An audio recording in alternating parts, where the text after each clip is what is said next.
New poll out after the debate in Pennsylvania last week shows John Fetterman back up by 5 points again. What? Come on. What is going on? Well, let's start with the president. Too many Americans just don't care.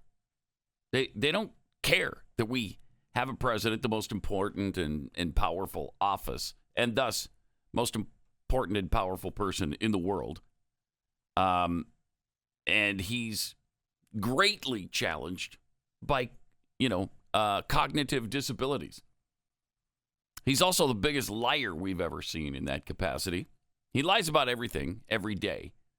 Demonstrably provable lies. Lied about the withdrawal in Afghanistan. He lied about the vaccine. He lied about where COVID came from. He lies about the border, telling us it's secure. He lies about the economy, always telling us it's not just good, it's actually historically good. Lies about inflation. He lies about gas prices. Just told us, in fact, they've gone down since he took office. He lies about guns. He lies about January 6th repeatedly. He lies about the deficit. He lies about the debt. He lies about climate change. He lies about his past. He lies about his present. He lies about his family, lies about his health. Whenever he speaks, in fact, you know he's lying. And too many Americans just don't care. Now we've got Fetterman trying to become a U.S. senator.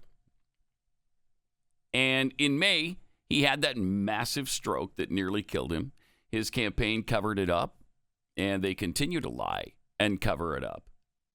All of his health issues. They refuse to release his medical records. Why? I mean, why? Prove us all wrong. Show us you have a clean bill of health. Show us there's nothing wrong with you, except you just can't put sentences together. And too many Americans just don't care. They try to deflect attention from all this by calling those of us who do care ableists.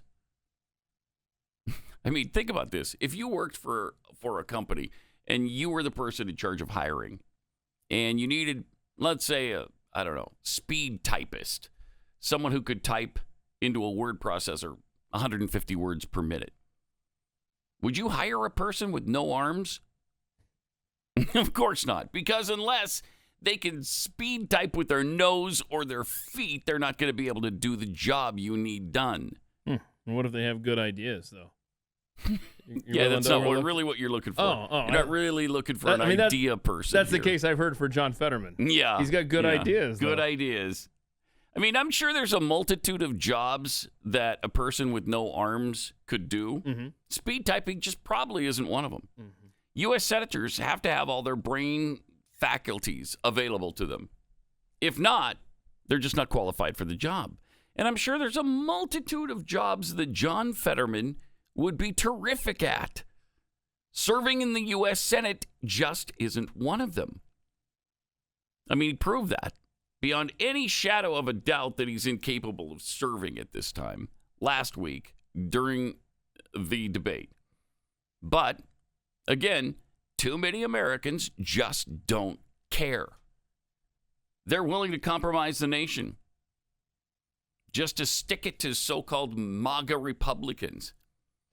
So unless things change fairly drastically in the week we have left before the midterms, exactly 1 week today, a man who can't process information and then disseminate that information to others, and who knows what else he can't do. I mean, we don't know without his medical records, and he won't provide them. So he's about to join Dianne Feinstein, who's also non-functioning in the U.S. Senate with dementia, and the U.S. president, also compromised, and they're all going to continue to lead the country together. And too many Americans just don't care. So we need to care enough for all of us. And how do we do that? I think the only way we can do it is by turning to God and making sure we're concentrating on being a righteous people. Because as John Adams said, Our Constitution was made only for a moral and religious people. It is wholly inadequate to the government of any other. So, we should be focused on getting our lives straightened out. And let's set the example for the rest of the country. Then we need to know and understand the U.S. Constitution. If we don't know it, we can't protect it. And maybe we can do better at serving others and extending ourselves more than we ever have before. I mean, we've tried everything else. We've tried all the politics. It just doesn't work, and it's led us here to this point in time in history. So I think it's time we take a new approach and see if we can do better. Because, again, it's just not working. Not enough people give a rat's anus right now. And they need to. If you enjoyed this video, hit like and subscribe to our channel so you'll be sure to see similar videos from BlazeTV with the added bonus of signaling YouTube that your voice and opinion still matters. And if you're looking for more great conservative content, check out one of the 2 videos suggested here.